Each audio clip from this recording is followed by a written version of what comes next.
Tributo. Historias que construyen memoria de la Shoah. כי ראיתי את דרכי נעלמת ביער סבוך בין קירות חורשים ובתוך האדמה המדממת. Bienvenidos oyentes de Radio Sefarad a este nuevo tributo que Cecilia Levitt nos acerca a Radio Sefarad. ¿Qué tal, Cecilia? Hola, Alex. Buenas tardes. Bueno, en la ocasión de hoy brindas tributo a Hannah Meller. Sí, estamos en la semana, o podemos decir en el mes de la memoria, ¿verdad?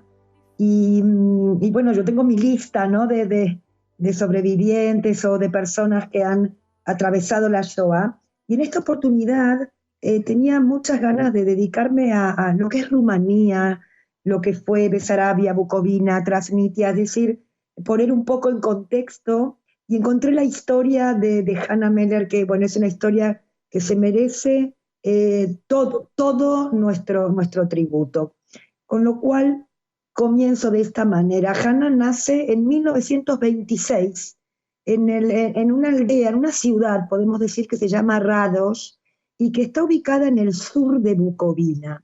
En realidad, después de la Primera Guerra Mundial, las fronteras de Rumanía cambian, ¿no? Ganan territorio y aumentan, ¿no? Aumenta su territorio y también aumenta su población. Después de esta Primera Guerra Mundial obtiene Transilvania, Bucovina, Besarabia, y allí se van a establecer, bueno, minorías gitanas y también minorías judías. La familia vive, sí, como digo, en una aldea, en una especie de granja, ¿no? Con un patio enorme, con una cerca, donde allí tienen gallinas, pavos, patos, un huerto, un peral, un árbol de peras que su padre planta cuando Hannah era muy pequeña. Es un árbol que Hannah, bueno, adora, ¿no? Hannah tiene una hermana gemela que se llama Fritzi. Tiene un hermano 5 años mayor que se llama Sami.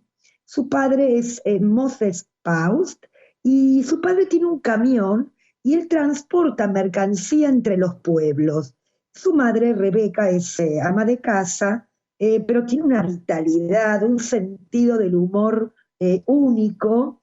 La casa tiene una cocina grande, ¿no? Con un horno en el cual su madre, Rebeca, hornea allí el pan o cocinaba el toch, que es una especie de tortilla de patatas, ¿no? Que era como estar en el paraíso.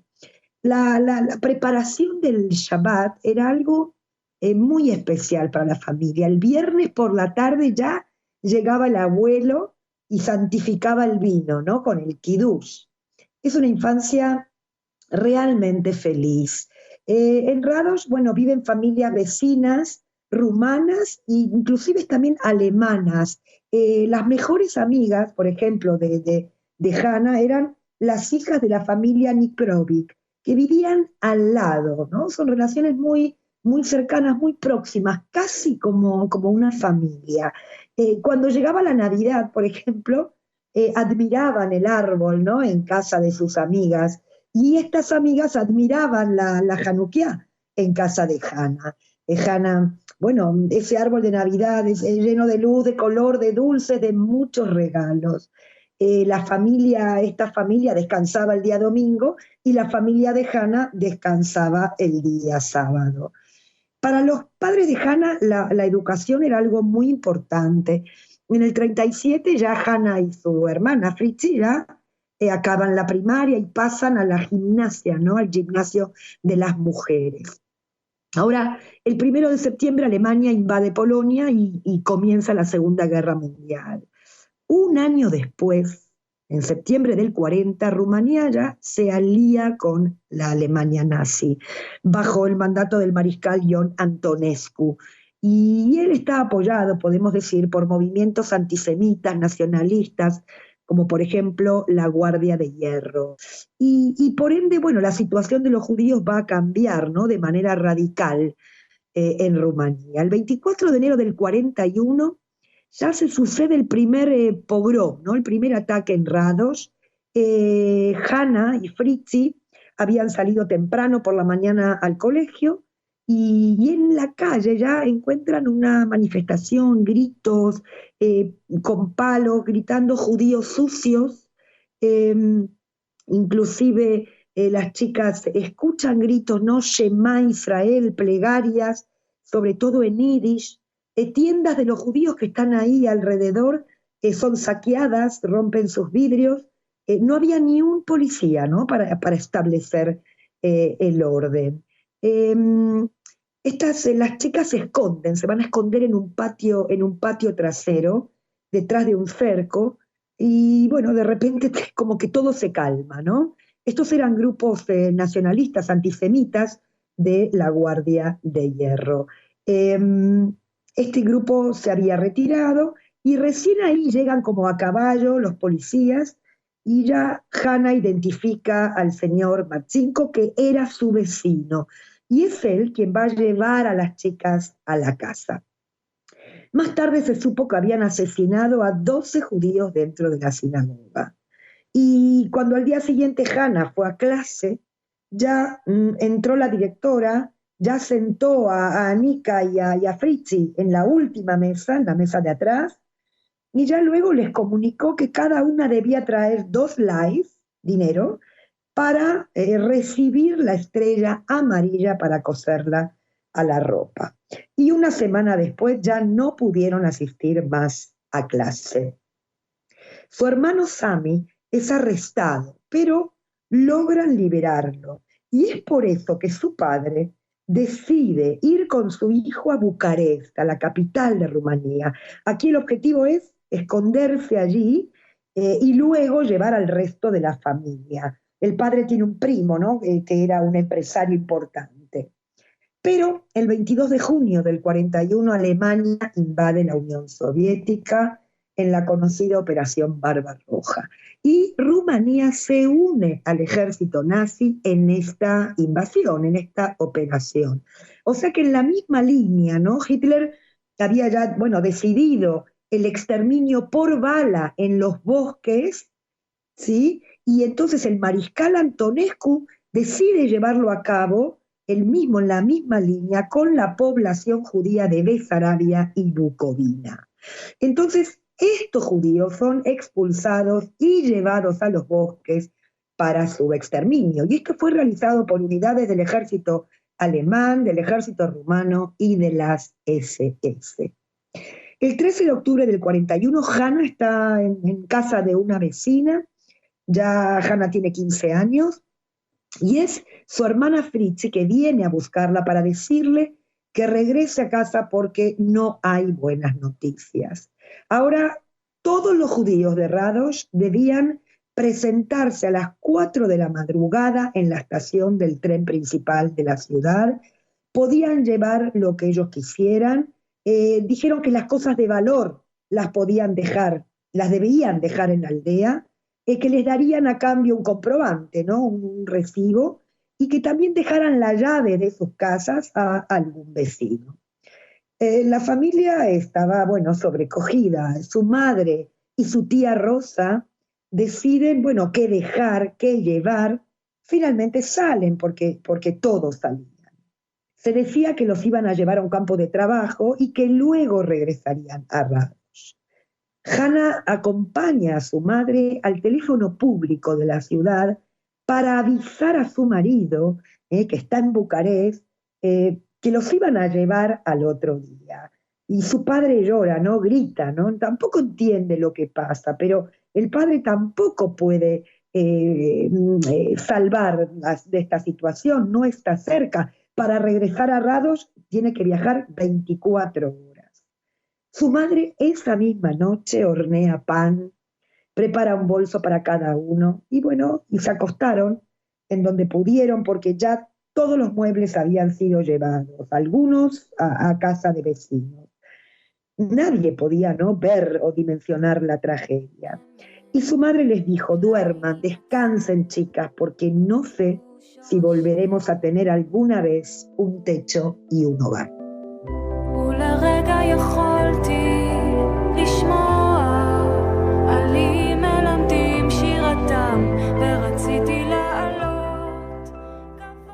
En trenes de carga, hacinados, toda la aldea de herrados, niños, ancianos, mujeres, maletas, ¿no?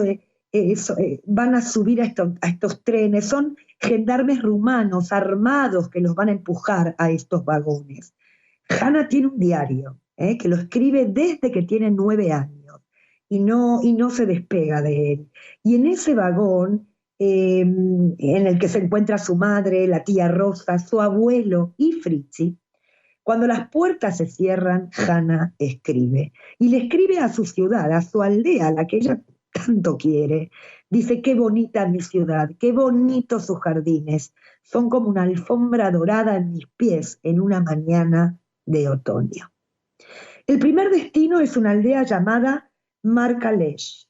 Allí bajan de los vagones, atraviesan un bosque y van a dormir en unas casas abandonadas, ¿no? Toda esta multitud va a entrar allí.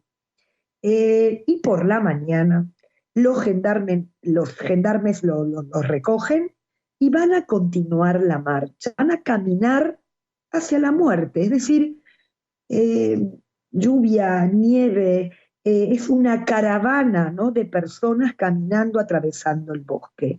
Van a llegar al bosque de Casaut y van a llegar a la tardecita noche. Y justo era Shabbat. La gente saca sus velas, encienden las velas de Shabbat. Los hombres se colocan los mantos, los talitot, comieron lo que ya habían llevado, rezan, hay un ambiente especial, cantan unidos, inclusive ríen. Y a la mañana siguiente, cuando recogen sus cosas para continuar el viaje, descubren que en ese lugar donde la noche anterior habían recibido al Shabbat, había una fosa enorme con cuerpos asesinados. Gritos, ¿no? Gritos hasta el cielo. Esta era la primer señal de que ellos también iban a morir. Hannah saca su diario y escribe: difícil escribir, pero más difícil es callar. La marcha continúa. Salieron y siguen caminando por el bosque.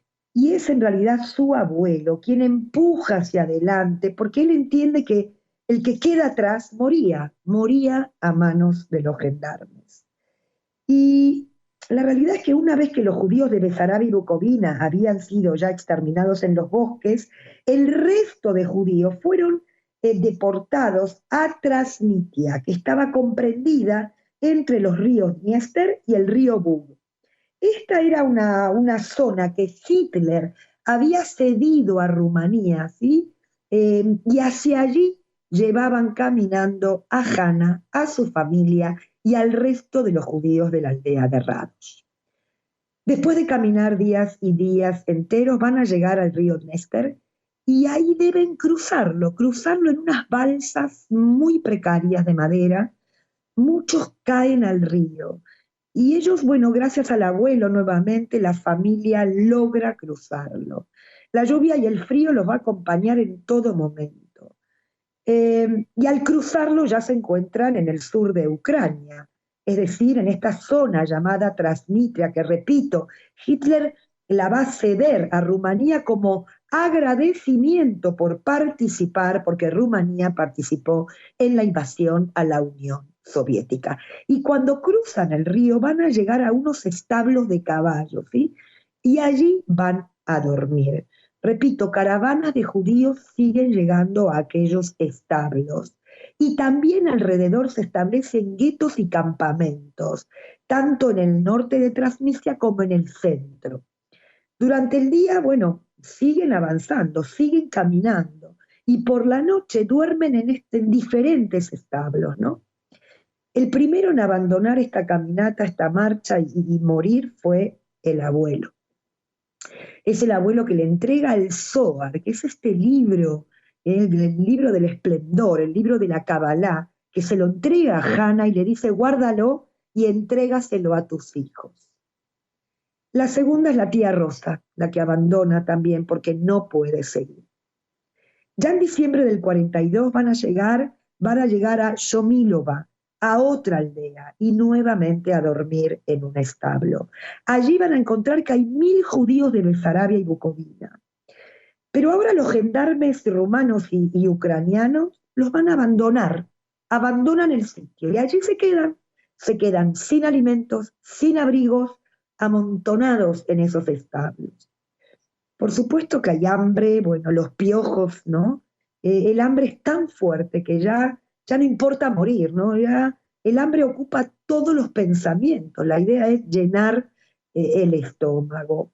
Y es allí donde aparece un campesino, que es el señor Edmond, que trabajaba por la zona, y es él quien va a ayudar con alimentos a los judíos, y especialmente a Hannah, a Fritzi y a su madre. Su madre había escondido en las trenzas de Hannah y de Fritzi 2 anillos de oro. Uno se lo va a dar al señor Edmond y le va a pedir por favor que consiga comida. Y es así, bueno, que van a poder momentáneamente alimentarse. Pero una noche el señor Edmond le va a decir a la madre de Hannah que le había conseguido un trabajo y un permiso para trabajar en la aldea a cambio de alimentos. Gracias a eso van a poder sostenerse, hasta que los alemanes se van a instalar allí, en esta aldea. Y el señor Edmond ya les avisa que ya no se puede salir, con lo cual la comida se acaba. Y es así como su madre decide coger el segundo anillo e ir a comprar comida. Conoce el camino, conoce la aldea. Pero un alemán le dispara, la hiere, y ella logra llegar al establo y va a morir en brazos de su hija Hannah.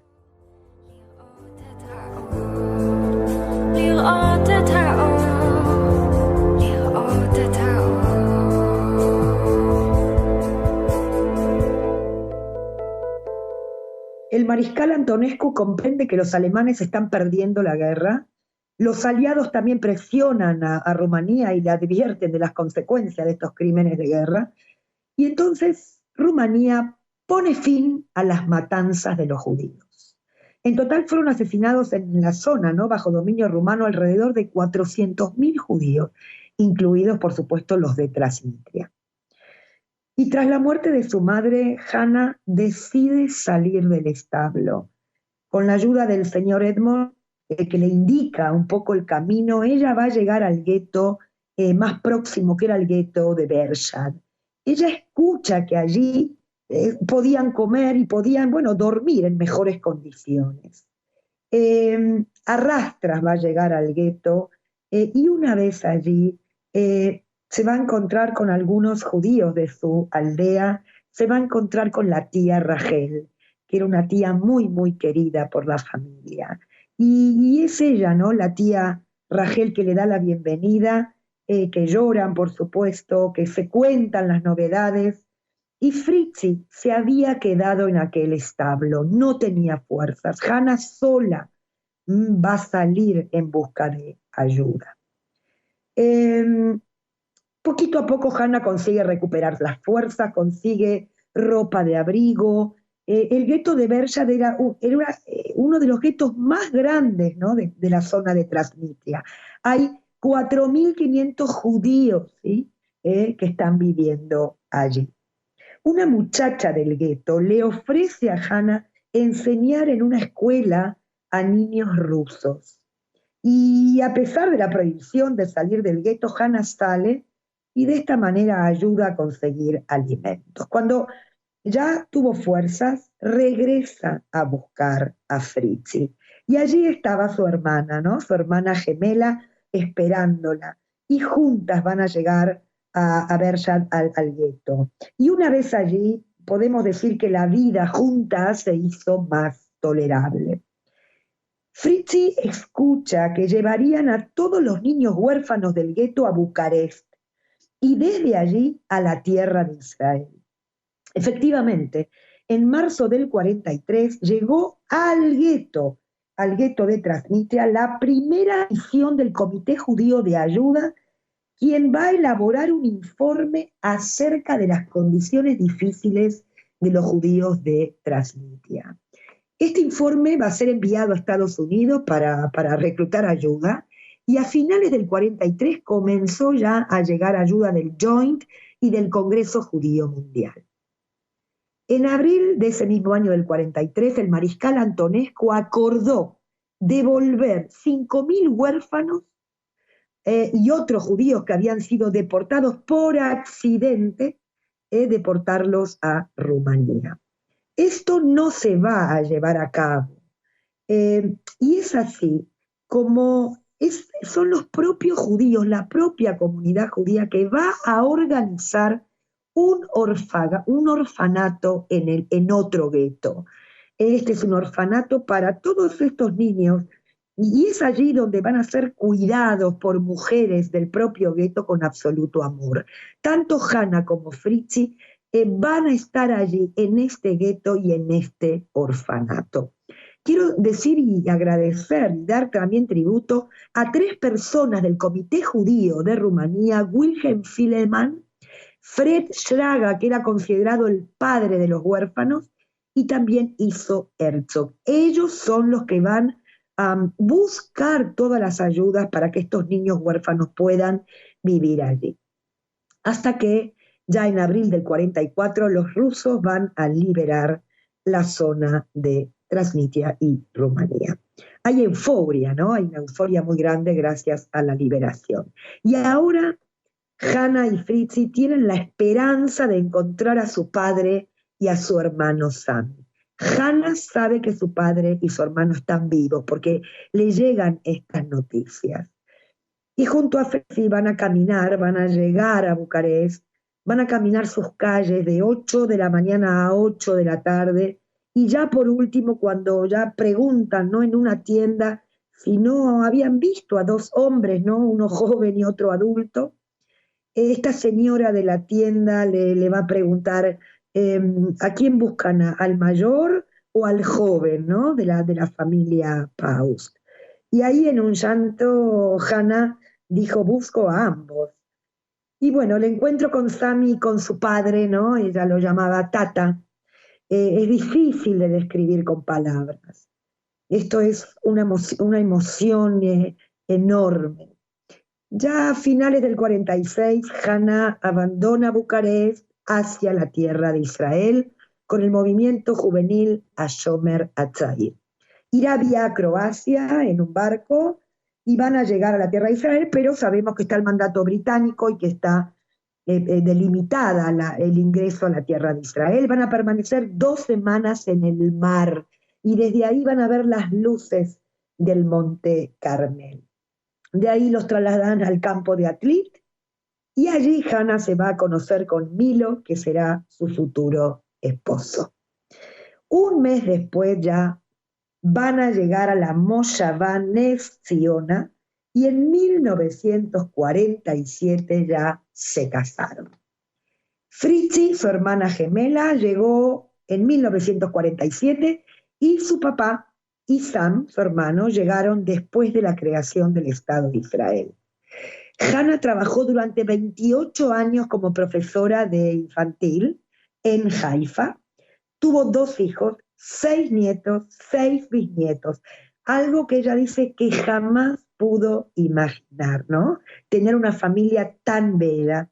Y cada día le agradece a Dios, ¿no?, que la trajo a la tierra de Israel. Vivió siempre con alegría el presente y nunca se separó de su diario. Escribió un libro que se llama Detrás del río, y la Universidad Hebrea de Jerusalén en el 2013 le hizo un documental que está en la web, está en hebreo, lo único, donde regresa con Hannah, regresa a Rados, a su aldea. A mí personalmente, bueno, la historia de Hannah me reveló, como dije, aspectos de Transnistria que yo desconocía, ¿no? Como qué crueldad dejarlos abandonados allí en aquellos establos, ¿no? Como una muerte lenta. Hannah me pareció, bueno, con una personalidad realmente impresionante. Quiero decirles que cuando Hannah regresa, enseña el árbol de peras. El peral está allí hasta hoy. 70 años después, ella vuelve a tocar ese árbol de pera. Y yo digo, ese árbol creció todo lo que no pudo crecer su madre, o todo lo que no pudo crecer todos aquellos judíos que fueron exterminados en la Shoah. Con esto me despido con todo mi kavod, mi respeto y mi honor para Hannah, para Fritzi, para su padre, para Sami y para todos aquellos judíos de Rumanía. Gracias, Cecilia, por acercarnos la vida de Hannah Meller-Faust en este tributo en el que les esperamos y en el que te esperamos la próxima semana. Muchas gracias, Alex. Un saludo.